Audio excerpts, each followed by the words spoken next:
Hi guys, my name is Christina and welcome to my channel. And on this channel we'll talk a lot about comics, and I'm sharing everything I've learned after creating my own comic, The Book of Contradictions, for more than 6 years. But we'll also talk about art in general, how to create art, how to enjoy creating art, and how to do art professionally and earn money with the art, because this is something that I've been doing all my life. And I'm creating a podcast series here on YouTube. Every Monday I'm sharing what I drew during the weekend with a commentary on top, so this is something also that you can find on my channel. So if any of this is interesting to you, please feel free to engage with the buttons down below. It really helps the channel, and I hope channel in turn can help you. And in this video I wanted to talk to you about some toxic art culture and cultures and beliefs and stereotypes that exist that unfortunately still appear in artistic working environments, and it's just those mentalities that are just floating around. This is something that I wanted to talk about and really passionately talk about why they're toxic.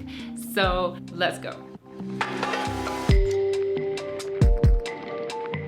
I'm not going to be too negative in this video, in the sense that I'm not gonna put too many of this. We're gonna do just 4 or 5. I think my list has 4, and I'm gonna go through them, and you guys let me know if this is something that you're interested to hear, and I'm gonna do some more. And my point here, not to talk crap about arts and art industries and whatnot. I obviously work in art industry. I do freelance for art industries. Like, I love art industry, I love it all, but obviously nothing comes super perfect. There's always some toxic mentalities everywhere, and I just wanted to flag some of them that I find in artistic jobs. So the first one that I want to mention is the one that I absolutely hate the most, and this is like part of my channel's purpose to tell you otherwise so you don't expect this stuff, is that art job means low paying job. No, art is not supposed to be paid low, and unfortunately it's still a thing that's floating around, and some clients do pay low, some art industries do pay low, and a lot of artists expect to be paid low, and a lot of artists expect to, you know, be stuck in the lower middle class. I just don't understand, because on the one hand there is this idea of just a painter being a job that doesn't pay well, but at the same time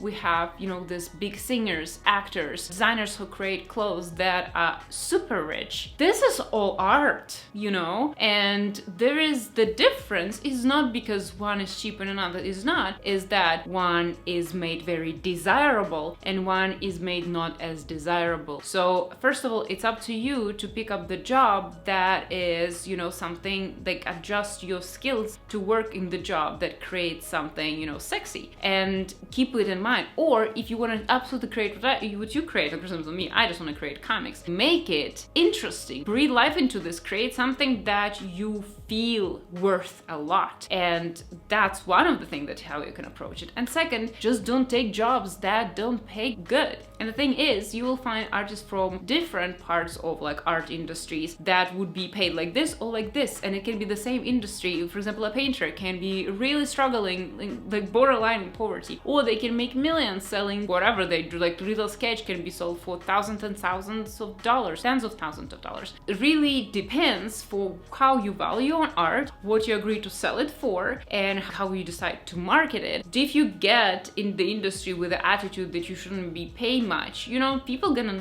feel that and they're not gonna be paying you much. You know, if you come there and you don't respect your own work and you don't evaluate your own work at a certain price, your employer will not go and be like, oh, but no, but let me pay you $40,000 more just because I think whatever you're doing deserves. No, it's not gonna happen. Like, this employer's no. It's gonna be you. It's gonna be like, hey, listen, this is how it costs. I do a good job, and this is how this job costs. That should be on you, and it should be your own mentality. And just recently I had one of my coworkers said that because they are an artist, they don't have to worry about paying too many taxes because they will never make this amount of money. And I was like, what? And I make a lot of videos of how you can combine freelance with your day job, and how you can actually, as a creative, you are able to do so much more freelance. You're able to do so much more things on top, and this is so cool, and it adds so much variation to how you can enrich yourself. And I feel something like art, I'm not comparing to other jobs. Obviously, you know, we can go in arguments of how much any job can get paid, but if you think about, like, even you think like this Maslow pyramid, art is something that people get when they already fed, they already saved, they're already secure. That's something on top. So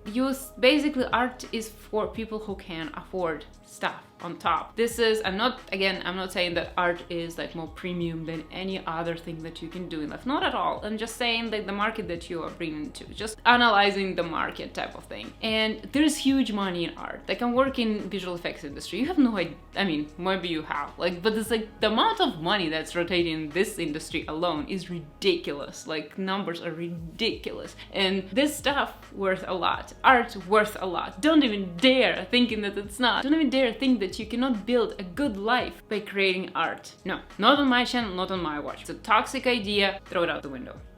Another idea is very, very close, but I want it still to be in different category, is that passion should be unpaid. Because even in art industries, if you work as a professional artist, I have a video when I'm talking about the truth about being a professional artist, and there I mentioned that it's not about really creativity on your part. You're basically lending your own skill to somebody with a vision, and you're performing their vision. That's what you are paid for in most artistic jobs. That's why in some of our art jobs, this is idea that this is what you do for job, but if you have a passion, you do it as a hobby. If you have something else that you draw, create artistically, it's a hobby, you do it for free, you do it in your own spare time. And in my opinion, passion is exactly what makes you big buck. If you think about people who succeeded in life, it's because they worked crazy hours on this idea that they have. And the reason why they were able to work all these crazy hours for this long amount of time is because they were passionate about what they were doing. They really cared. Passion is something that drives you. And yeah, you can do your day job and then you can make passion your business as well. You as an artist, obviously passionate about what you're doing,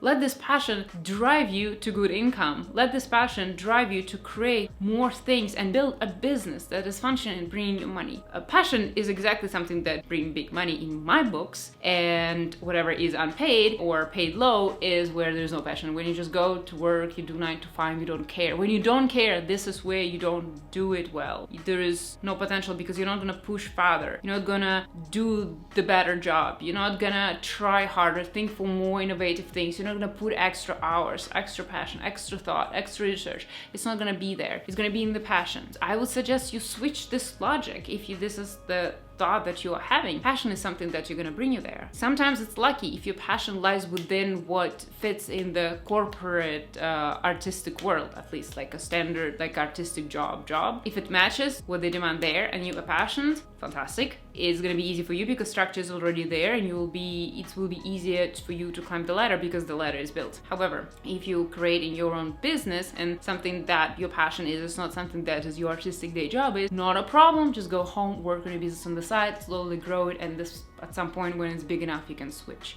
completely or keep it forever. I would love to keep all my jobs forever because I just love doing a lot of things. Let's see what we're gonna say in 5 years. Who knows? Maybe I'm very wrong now. But this is something else that I wanted to mention because I think it's a little bit different from my first point, and it's also something that is very important to point out. Also, passion should be paid, and it should not be not paid on my watch. Number 3, it's a big one, and it's more over serious one, and it's mental illness. And the fact that mental illness is it's connected to artists a lot. I'm happy that now we are popularizing the fact of mental illness and kind of talking about it a lot, and there's more conversation of the fact that a lot of people have it. And basically mental health is like a physical health. It's never gonna be 100. Sometimes it goes out of whack, sometimes it's go out of whack really bad, sometimes something traumatic happens to you and you have to recover from this partially. However, for artistic circles, it's really something that is always prevalent. The idea that artistic people kind of tend to have mental illness, that artistic people kind of more mentally weak, that artistic people are just more impressionable. Like I literally remember, that's very strange thing. Like it's still in my mind. I remember there was a tutor, she was tutoring my brother. She was going to our house and just helping my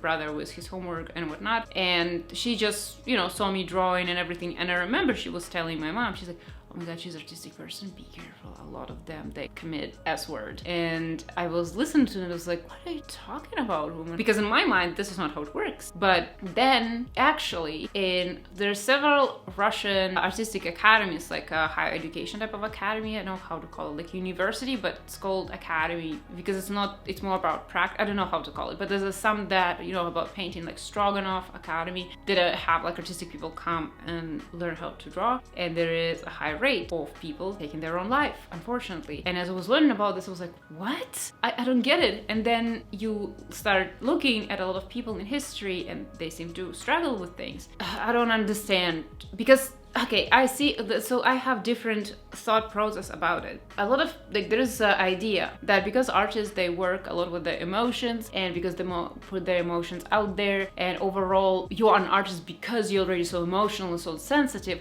That's why it only makes sense that you are susceptible to different sort of mental illness or mental health problems. How I see it, and the thing is, I feel like when people say it, you know, when people say to you like, oh my god, you're weak, your health is really weak, like physical, mental, oh, you should be careful, oh my god, you can be really impressioned here, oh no. If people just keep telling this to you, I feel like it's gonna be affecting you, and this is how you're gonna start thinking yourself. And how I feel is that artists actually should be the strongest in this, because exactly because we work with our emotions, exactly because our work depends on what we feel. We need to analyze what we feel, especially if we're writers. We need to analyze how thoughts work. We need to analyze how people's brains work, what makes people tick and work, and what makes people do things, what makes people break, what makes people put themselves back together. You have to become really almost a psychiatrist of some sort to understand how people's brain work, how everything affects people, and how people work overall. This is something that you have to put thought and learning and logic into. And if you think about every story ever, like talking about writing right now, it's about a character in crisis. Every story is about a character having a situation that really triggers them a lot, and that's why you have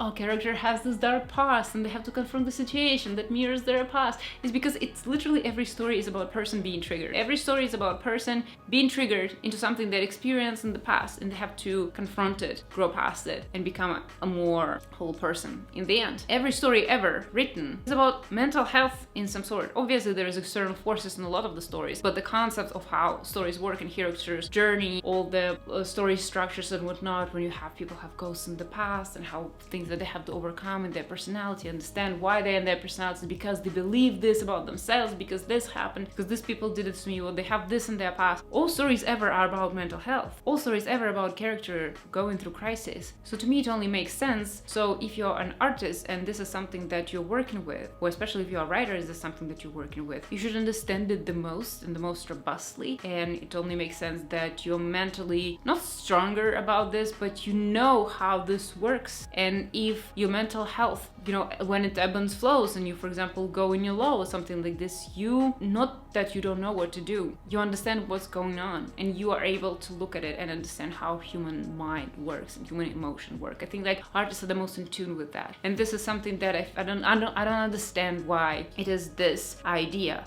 And I feel like the fact that there is this idea and the fact there is this condition is actually forcing artists to, you know, behave certain way. It's again, is everybody's always telling you that your health is weak, you will feel like it is, and it's gonna get into your mind, and it's almost like you will be brainwashed to this. And I'm not obviously saying, I'm not saying like if you have a certain situation, like certain condition, that clinical depression, for example, I'm not talking about these situations. I'm just saying that I don't see how artists are more susceptible to this as anybody else. If anything, in my opinion, artists should be more resilient to this than anybody else, or at least have the most amount of understanding how human brains, hearts, emotions work, because this is where art flows, really. So this is just my opinion. I know this topic is very sensitive, and I'm not pulling it out of the thin air. I had my struggles with this as well, and I'm one of those person who is like, figure it out, work through it, work on it. Don't let it pull you down, and just if something is happening, look directly at it, work with this, and move forward. And to me, I feel very strong correlation between mental health struggles that I might have and art. Having those struggles educate me about how to do my art, and doing my art educates me how to deal with those struggles. And I don't know how much of a popular opinion it is, but I'm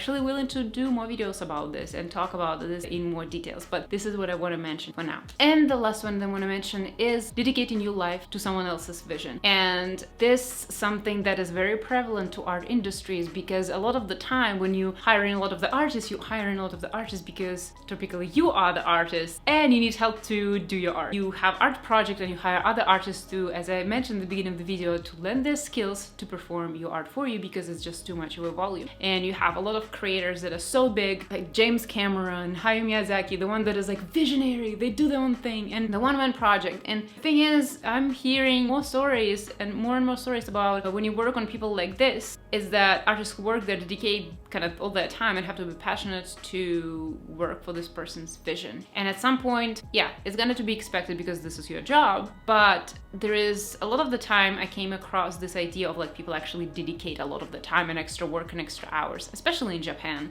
where, you know, there's already work culture is a little crazy. And, you know, when you start working in the industries, like for example mine, and you come across people who are famous, they did like crazy big projects, and, you know, everybody so glad to get them on board on certain project. It's just almost an expectation to work for this person's vision and just feel like this person's vision is the right vision. And there should be, I think, a healthy difference between just doing your job well and following direction right, than completely just follow one person's vision. And some artists are actually like that. They like having direction, and they like just perform. They don't like to be the ones who come up with the idea. They just like to do art itself, and this is great. No shade to those people at all, but there's also a lot of toxicity around just doing all of kind of just dedicating your life to someone else's vision, and this is being praised. And the fact that you want to go home when the time is up for your work and work on your own vision is kind of almost your worst professional or something like this, and this is not as appreciated. And the paradox is you're gonna have to work harder to get to the point where you are the visionary who hires other artists to help with your project. But to work harder, you're gonna have to abandon your own vision to eventually become the person with your own vision. So it's very weird paradox. In the art industry, you kind of almost have to jump around this weird gap. So it's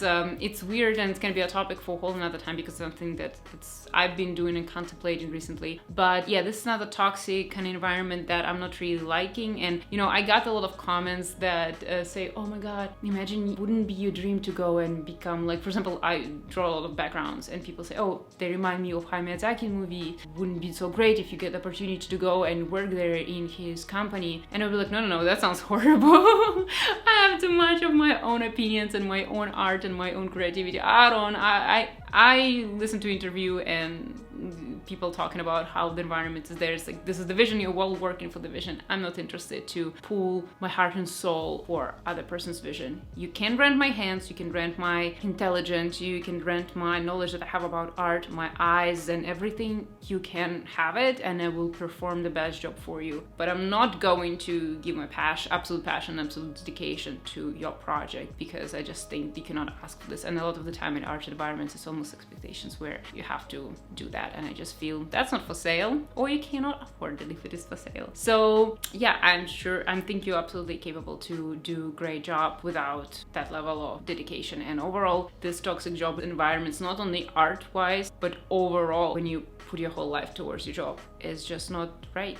And I just feel that when you put your passion and your complete dedication, it should be towards your own project. It doesn't mean that you are a bad professional, you can still be both. But passion, like, your heart cannot be sold, and you cannot be expected to give it. So this is something that I wanted to finish this video on. I can talk about more things if you're interested in. Let me know in the comments down below if you experience any of these things that I mentioned and what you think about the points that I just said. Do you agree? Do you disagree? Let me know. Let's chat. But for now, thank you so much guys for watching, and I hope you're having a good day, and I hope to see you in the next video. Thank you so much guys.